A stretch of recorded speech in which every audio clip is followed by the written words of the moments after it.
Hi friends, मी Reshma Reshu's recipe चॅनलमध्ये मी तुमचं मनापासून स्वागत करते। आज आपण करणार आहोत पुरणपोळी। पुरणपोळी बनवण्यासाठी कणिक भिजवण्यापासून ते भाजेपर्यंत पुरणपोळीचा उंडा कसा भरावा आणि ती कशी लाटावी संपूर्ण टिप्स आणि ट्रिकसह मी रेसिपी तुमच्याशी शेअर केली आहे। पुरणपोळी बनवणं म्हणजे त्यामागे अनेक वर्षाची प्रॅक्टिस आणि अनुभव असतो। छान मऊ लुसलुशीत पुरणपोळी कशी करता येईल असा अनुभव नसतानाही कोणालाही अगदी छान मऊ लुसलुशीत पुरणपोळी करता येईल। यासाठी कुठेही व्हिडिओ स्किप करू नका, म्हणजे मी दिलेली टिप तुमची स्किप होणार नाही। पण त्याआधी माझ्या चॅनलला सबस्क्राईब करा आणि बेल आयकॉनवरती क्लिक करा, म्हणजे मी व्हिडिओ टाकला की तुमच्याकडे सगळ्यात आधी नोटिफिकेशन येईल। पुरणपोळी बनवण्यासाठी मी एका भांड्यात 2 तांबे पाणी गरम करायला ठेवून दिलेला आहे। यानंतर मी 2 कप चण्याची डाळ घेतली आहे। आता आपण डाळ स्वच्छ धुवून घेऊयात। पहिल्या ज्यांच्याकडे घरची डाळ असते ना, ती डाळीला ना लोक आधी तेल घालतात आणि त्याच्यावरती हळद लावून डाळीला चोळून घेतात आणि तशीच डाळ शिजायला घालतात। तर असंही करतात, म्हणजे जेव्हा आपण त्यांच्या घरचीच डाळ असते तेव्हाही असं करतात। तरीही ते आता माझी डाळ छान अशी धुवून झालेली आहे आणि पाण्याला आदनही आलेला आहे। आणि आता यामध्ये मी 2 पळ्या तेल घालून घेते। तेल घातल्यामुळे डाळ उतू जात नाही आणि डाळ खूप छान मऊ होते। यानंतर मी चिमूटभर हळद घालून घेतली आहे। हळदीमुळे पोळीला छान रंग येतो आणि चवीपुरतं थोडंसं नकळत मीठ घालून घेतलं आहे। आता यामध्ये आपण चण्याची डाळ घालून घेऊयात। चण्याची डाळ आपल्याला पाणीला बघा वाफ येते, तर पाणी छान असं गरम झाल्यावरतीच आपल्याला डाळ घालून घ्यायची आहे, म्हणजे डाळ अशा प्रकारे पटकन शिजली जाते। जर तुम्हाला कुकरमध्ये शिजवायची असेल तर तुम्ही कुकरमध्येही शिजवून घेऊ शकता। मला कुकरमध्ये शिजवलेली डाळ अजिबात आवडत नाही, म्हणजे ठीक आहे कधीतरी पटकन लवकर होतं म्हणून ठीक आहे, पण त्याचं येळवणी असं घट्ट असं येत नाही आणि आमटीला जसं टोप्यामध्ये शिजली जाते तसे येळवणीला म्हणजे येळवणी घट्ट होत नाही आणि आमटीला तशी टेस्ट येत नाही, म्हणून मी अशाच प्रकारे शक्यतो शिजवून घेते डाळ। आता डाळ शिजेपर्यंत पुरणपोळीची कणिक कशी भिजवायची ते आपण पाहूयात। कणिक मळण्यासाठी खोलगट भांडं घ्या। खोलगट भांडं घेतल्यामुळे आपलं पीठ लवकर मळून तर होतंच आणि साईडला कुठे जास्त पीठ पण चिकटत नाही। जर तुमच्याकडे खोलगट भांडं नसेल तर कढई किंवा बाऊल घ्या। पीठ मळण्यासाठी मी इथे घमेलं घेतलेलं आहे। आता यामध्ये मी 3 वाटी रोजची कणिक आपण घेतो ती घेतलेली आहे। पुरणपोळी बनवण्यासाठी साधारणतः मीडियम ते जाडसर पीठ असावं। मी इथे गव्हाचंच पीठ वापरलं आहे। जर तुम्हाला हवं असेल तर तुम्ही नुसता मैदाही घेऊ शकता किंवा गव्हाचं पीठ आणि मैदा दोन्ही समान जसं हवं असेल तसंही घेऊ शकता, किंवा 2 वाट्या कणिक आणि 1 वाटी मैदाही घेऊ शकता। आता यानंतर मी चिमूटभर हळद घालून घेते आहे। आपल्याला फक्त चिमूटभरच हळद घालून घ्यायची आहे। हळदीमुळे पोळीला रंग छान येतो, पण हळदीचं प्रमाण जास्ती घेऊ नका। चिमूटभर हळद घेतल्यामुळे हळदीचा पिठाला वास येत नाही। आता पिठामध्ये 2 पळ्या तेल घालून सर्व मिक्स करून घेऊयात आणि थोडं थोडं पाणी घालून रोज कणिक भिजवतो तशी भिजवून घेऊया। खोलगट भांडं घेतल्यामुळे पीठ पटकन मळून होतं आणि साईडला कुठे पीठ पसरत नाही। आता पीठ मळताना फक्त थोडं थोडं पाणी घेऊन पुढच्या बोटांनीच आपल्याला पीठ मळून घ्यायचं आहे। बघा तुम्हाला दिसतच आहे अशा प्रकारे आधी पीठ मळून घ्यायचं आहे, नंतर संपूर्ण हाताचा वापर करून पीठ छान मऊसूत असं मळून घ्यायचं आहे। अगदी थोडं थोडं पाणी घालूनच आपल्याला हे पीठ मळून घ्यायचं आहे। आपण जेव्हा थोडं थोडं पाणी घेऊन मळणार ना, तेव्हा आपण असंच पाणी घेऊन मुठीच्या साहाय्याने जसं तुम्हाला व्हिडिओमध्ये दिसत आहे अशा प्रकारे पीठ मळत घेऊन जायचं आहे। आपण नखाने बाहेर खाली चिकटलेलं पीठ असं ना, ते अजिबात नखाने खुरडायचं नाही, ते बरोबरच नाही। म्हणजे मला असं वाटतं मी तुमच्याशी तसं शेअर करते। शक्यतो तुम्ही साईडला पाणी फिरवायचं आणि हाताच्या किंवा बोटाच्या साहाय्यानेच असं हे करायचं, म्हणजे पीठ काढायचं। असं आपण जेव्हा मुठीच्या साहाय्याने करतो ना, तेव्हा पीठ आहे ना पिठाला बरोबर चिकटून येतं, तेव्हा आपल्याला नखाने खुरडायची अजिबात गरज लागत नाही। तर तुम्ही ही पण नक्की असं ट्राय करा पीठ मळायचं. तर बघा तुम्हाला व्हिडिओमध्ये दिसते मी किती वेळा मी कुठेही स्किप केलेला नाही व्हिडिओ. मी भरपूर वेळा पाणी घेऊन पिठामध्ये पाणी मुरवायचा प्रयत्न केलेला आहे. बघा मागच्या साईडच्या बोटाने बघा मी बोटाने नखाने अजिबात खुरडत नाही आहे. बोटाच्या साहाय्याने किंवा मागच्या अशा बोटाच्या साहाय्याने मी हे पीठ पाण्याने असं काढून घेते आणि नंतर मग पीठ मुठीच्या साहाय्याने पीठ मळून घेते मूठ मारून. तर अशा प्रकारे तुम्ही जितकं पिठाला वेळ देऊन मळून घेणार ना तितकीच मऊ लुसलुशीत पुरणपोळी होते. पूर्वी लोक कणिक मळताना मळून झाल्यानंतर असं ते पूर्वी आपटून पाट्यावरती आणि टेचून अशा कणिक मऊ करून घ्यायचे. तर बघा इथे आता माझं कणिक छान अशी मळून झालेली आहे. आता मी त्याच्यावरती तेल लावून दोन्ही साईडला असं लावून घेतलं आहे आणि नंतर मी आता छान असं घट्ट झाकण लावून पीठ साधारणतः 1 तास मुरवायला ठेवून द्यायचं आहे. आता आपण 1 तासभर कणिक भिजायला ठेवून देऊयात. तुम्ही यापेक्षाही कणिक जास्त भिजवू शकता. आता आपण डाळ शिजली आहे की नाही ते पाहूयात. तर बघा डाळ आपली शिजलेली आहे. आपण बोटाच्या सहाय्याने या प्रकारे चेक करायचं आणि बोटावर जर पिठासारखं झालं तर समजायचं की डाळ झालेली आहे. यापेक्षा जास्त डाळ शिजवायची नाही किंवा कमी शिजवायची नाही. आता शिजवलेली डाळ आहे ती डायरेक्ट ओतून गाळणीत घ्यायची किंवा मी करते तसं करा. मी गॅस बंद केलेला आहे. आता त्यावर झाकण ठेवून थोडंसं झाकण उघडं ठेवलेलं आहे. आता या भांड्यामध्ये ओतून घ्यायचं. आता या उरलेल्या पाण्याला आम्ही येळवणी म्हणतो. याचीच आपल्याला कटाची आमटी करायची आहे. तर बघा तुम्हाला दिसतच असेल की बघा येळवणी किती घट्ट झालेली आहे. अशा प्रकारे ही येळवणी आली की त्याची चव छान आमटीला येते. आता यानंतर आपल्याला कटाच्या आमटी बनवण्यासाठी यातलीच थोडीशी डाळ मी साईडला काढून घेते. पुरण छान नितळलं की लगेचच आपल्याला त्याच टोपामध्ये थोडा वेळ डाळ अशी परतवून घ्यायचे. म्हणजे पाणी आपल्याला यामधलं सुकवून घ्यायचं आहे. 1 मिनटं पुरणातलं पाणी छान सुकलं की आपण यामध्ये नंतर गूळ घालून घेऊयात. मी गूळ सेंद्रिय नाही घेतलेला तर मी इथे गूळ पिवळा घेतलेला आहे तो घातलेला आहे. तर पुरणपोळीसाठीच हाच गूळ वापरला जातो. वाण्याला जर तुम्ही सांगितलं तर पुरणपोळीसाठी गूळ द्या तर तो हाच असावाला गूळ देतो. तर बघा मी इथे 2 कप डाळीला मी 2 कप चिरलेला गूळ घातलेला आहे. आपल्याला चिरून गूळ 2 कप घातलेला आहे. यापेक्षा जर तुम्ही जास्त गूळ घातला तर पुरणपोळी कडक किंवा वातट होते, अशी मऊसूत होत नाही. तुम्ही यापेक्षा कमीही गूळ घालू शकता तरीसुद्धा तुमची मऊ लुसलुशीत होते. पण गूळ जर जास्त झाला तर ती कडकच पुरणपोळी होते. तर ही टिप्स अगदी लक्षात ठेवा. आता यामधलं गुळाचं जे पाणी झालेलं आहे ना ते आपल्याला पूर्णपणे सुकवून घ्यायचं आहे. तर बघा पूर्णामध्ये चमचा आहे ना आपला, जोपर्यंत उभा राहत नाही तोपर्यंत आपल्याला सतत चमच्याने हलवून परतवून घ्यायचं आहे.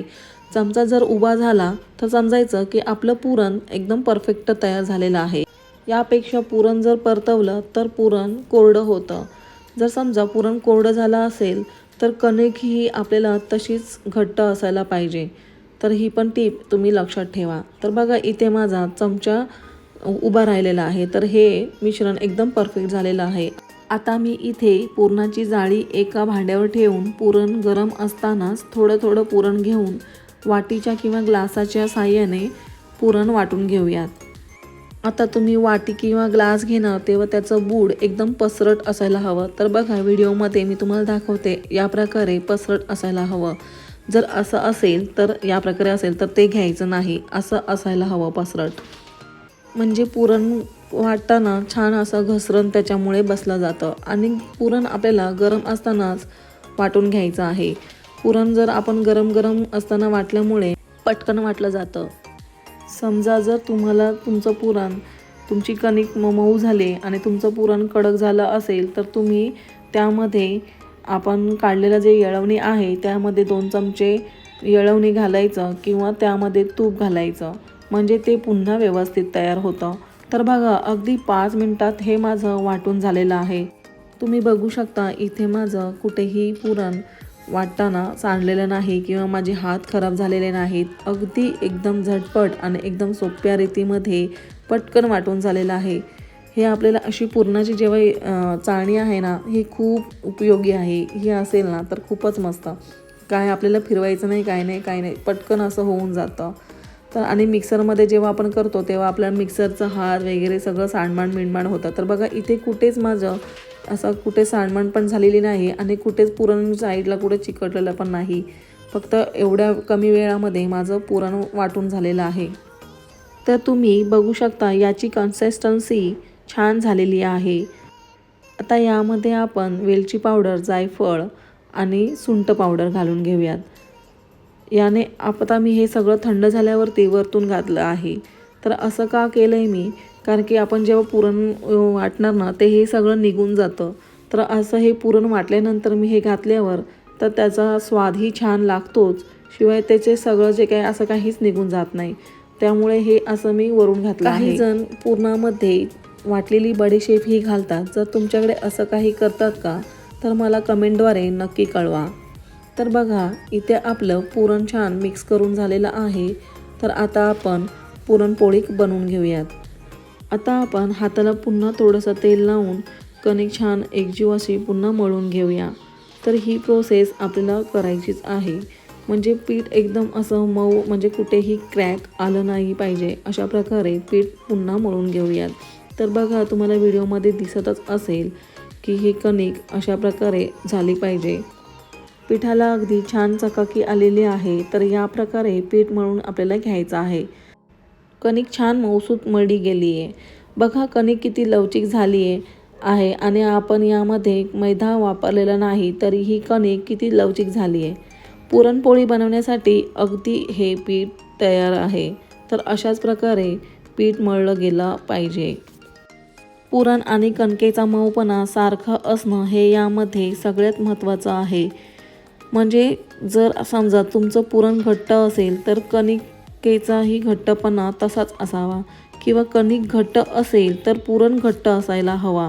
म्हणजेच दोन्हीचा मऊपणा समान असायला हवा. समजा जर तुमची कणिक घट्ट आणि पुरण मऊ असेल तर पोळी लाटताना फाटते किंवा पुरण बाहेर येतं, शिवाय पुरण सगळीकडे पसरत नाही. किंवा पुरण घट्ट झालं आणि कणिक सैल झाली तर पुरण काठोकाठ पसरत नाही. म्हणूनच दोन्हीचा मऊपणा सारखा असायला हवा. पुरणाचा गोळा कणकेच्या आकारापेक्षा कमीत कमी दीडपट असायला हवा. आता आपण कणकेचा एक गोळा घेऊन वाटीसारखं करून घेऊया आणि त्यात पुरणाचा गोळा भरून घेऊयात. तर पुरण भरताना गोल गोल फिरवत पुरणाचा गोळा आतमध्ये दाबत पुरण भरून घ्यायचं आहे. म्हणजे अंगठ्याच्या व बोटाच्या साहाय्याने कणकेचं तोंड बंद करत घ्यायचं आहे. तर बघा व्हिडिओमध्ये तुम्हाला दिसतच असेल, या प्रकारे तुम्हाला पुरण भरून घ्यायचं आहे. आणि जास्तीचं कणिक आलं तर किंचितचं काढून तिथेच कणिक दाबून घ्यायची आहे. हा पहा आपला सुबक उंडा तयार झालेला आहे. आता मी इथे जाडसर गव्हाचं पीठ घेतलेलं आहे, त्यामुळे मी गव्हाच्याच पीठ लावून पुरणपोळी लाटून घेणार आहे. आता पुरणपोळी लाटताना कोरडं पीठ लावून घ्यायचं असं व्हिडिओमध्ये दिसत आहे, त्या प्रकारे थापून घ्यायचं. असं केल्यामुळे पुरण काठापर्यंत छान पसरतं. त्यानंतर पोळी अलगद कडेकडेने पुरणपोळी लाटायची. पुरणपोळी कधीही लाटताना मध्यभागी लाटायची नाही. आणि पुरणपोळी लाटताना बोटामध्ये पकडून या प्रकारे जसं तुम्हाला दाखवलं आहे त्या प्रकारे लाटत घ्यायचं आहे. तळ हाताने असं दाब देऊन पुरणपोळी कधीही लाटायची नाही.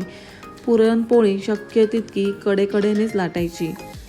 कडेकडेनेच शेवटपर्यंत लाटत घेत जायचं आहे. पोळी थोडी खाली चिकटते असं वाटलं की त्यावरती थोडंसं पीठ लावून पोळी लाटून घ्यायची आहे. पीठ आपल्याला जास्त लावायचं नाही. पीठ जर जास्त लावून पोळी लाटली तर पोळी कडक तर होतेच, शिवाय पोळी भाजताना पीठ करपतं आणि पोळीवरती करपलेल्या पिठामुळे काळेपणा येतो. समजा जर तुमचं गव्हाचं पीठ जाडसर नसेल किंवा तुम्हाला गव्हाचं पीठ घ्यायचं नसेल तर तुम्ही तांदळाचं पीठ किंवा मैदाही घेऊ शकता. याने पोळी खाली न चिकटता छान सरकायला पोळी लाटताना मदत होते. पोळी लाटताना जोर देऊन लाटायची नाही. तर बघा पोळी एकसारखी लाटून झालेली आहे. तव्यावरती पुरणपोळी टाकल्यावर वरच्या बाजूला फोड आले की पलटी करून घ्यायची आहे. जर तुम्ही पहिल्यांदाच करत असाल तर उलटणीने अजिबात उलटायची नाही, कारण पुरणपोळी ही खूप आधी नाजूक असते, त्यामुळे पलटी हाताने आधी तुम्ही पलटी करून घ्या. तर बघा, तुम्ही बघू शकता झटकन पुरणपोळी फुगून वर येते. नाजूक पोळी पोळपाटावरून तव्यावर टाकणं आणि तव्यावरती उलटवणं ही कौशल्याचं काम आहे. ही पोळी खूप नाजूक असल्यामुळे अगदी शांतपणे हे काम करावं. पुरणपोळी भाजायला फारसा वेळ लागत नाही.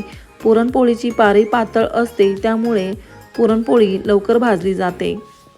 पोळी फुगल्यामुळे कडा भाजल्या जात नाहीत, म्हणून एखाद्या सुती फडक्याने कडा दाबून पोळी भाजून घ्यायची किंवा मी मध्ये बघा फोल्ड केली आहे अशा प्रकारे भाजून घ्यायची. अशा प्रकारे पोळी भाजली की कडा भाजल्या जातात. छानसं तूप लावून घ्यायचं. पोळी भाजताना जास्त उलटपलट करायचं नाही, नाहीतर पोळी कडक होते. जायफळ, वेलची, सुंठाचा पुरणपोळीला इतका छान सुवास येतोय की सांगूच नका. पुरणपोळीला तूप लावल्यामुळे खमंगपणा तर येतोच, शिवाय तुपामुळे पुरणपोळी पचायलाही मदत होते. म्हणून जुनी लोक तुपाचा आहारात अशा प्रकारे समावेश करत असत. तर तुम्ही बघू शकता पुरणपोळी छान अशी टम्म फुगली आहे. तर अशाच प्रकारे सगळ्या मी पुरणपोळ्या लाटून घेते. तर तुम्ही बघा, माझ्या सगळ्या पुरणपोळ्या छान अशा फुगलेल्या आहेत आणि एकही माझी पुरणपोळी फुटलेली नाही. पुरणपोळी बनवण्यासाठी कोणतेही गहू असले तरी चालतील.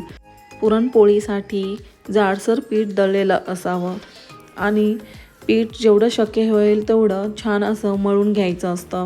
बस हीच खरी टीप आहे. बाकी तुमचे गहू कोणतेही असले तरी पुरणपोळी छान आणि मऊ लुसलुशीतच होते. पीठ जाडसर दळलेलं असावं किंवा बाहेरचं जे तुम्हाला पीठ भेटतं ना, तुम्ही तेही घेऊ शकता किंवा आशीर्वाद आटा किंवा असं जे काही असतं ना, तेही तुम्ही पीठ घेऊ शकता. तर ते बघा, ते पीठ जाडसर असतं, त्या प्रकारे पीठ असायला हवं. जर समजा तुमच्याकडे गव्हाचं पीठ बारीक दळलेलं आहे आणि तुम्हाला गव्हाचंच पीठ वापरायचं आहे, तर तुम्ही तसंही करू शकता. फक्त लाटताना पुरणपोळी लाटताना तुम्ही तांदळाचं पीठ किंवा मैदा वापरून लाटून घ्यायचं आहे, तरीही तुमच्या पुरणपोळ्या छानच होणार. आणि जर तुम्हाला तसंही नसेल, नुसतं गव्हाचं नको असेल, तर तुम्ही मैदा आणि गव्हाचं पीठ मिक्स करून पुरणपोळ्या लाटून घ्यायच्या आहेत आणि लाटताना तांदळाचं पीठ किंवा मैदा लाटायला घ्यायचा आहे. तर अशा प्रकारे ही पुरणपोळी लाटून घ्यायची आहे. जर बघा, तुम्हाला अशी ही टीप कोणीही आजपर्यंत शेअर केलेली नाही, ते तुम्हाला मी आज मी सांगते आहे.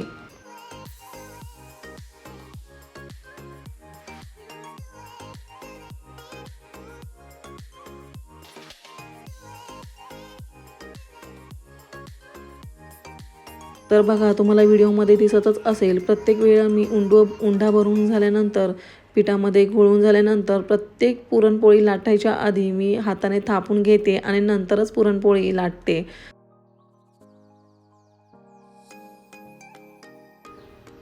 आणि व्हिडिओमध्ये तुम्हाला दिसतच असेल, पुरण पूर्णपणे काठोकाठ पसरलेलं आहे. तर अशा प्रकारे ह्या खूप महत्त्वाच्या आहे. आणि पुरणपोळी मी भाजताच मी तुम्हाला मध्ये असा उंडा बी भरताना दाखवते की माझा उंडा भरते पण आहे आणि मी लाटते पण आहे. म्हणजे वरची पुरणपोळी होतं नाही, पण तोपर्यंत माझी खाली पुरणपोळी लाटून होते. तर अशा प्रकारे हे म्हणजे हे झालेलं व्हायला पाहिजे. तर जर असं होत नसेल तर तुम्ही गॅस कमी करा आणि नंतर पुरणपोळी लाटून घ्या आणि पुन्हा नंतर मग पुरणपोळी भाजून घ्या. तुम्ही असंही करू शकता, कारण की सुरुवातीला असं कोणालाच पटकन असं जमत नाही. तर ती सवय किंवा आपल्याला सवय होते तेव्हाच हे असं होतं. त्यामुळे बघा, आपल्या ह्या पुरणपोळ्या सगळ्याही फुगलेल्या आहेत. तर अशाच प्रकारे सगळ्या झालेल्या आहेत. एकदम बघा, पुरण पण मी गच्च भरलं आहे आणि ह्या जास्त पुरणाच्या पुरणपोळ्या आहेत.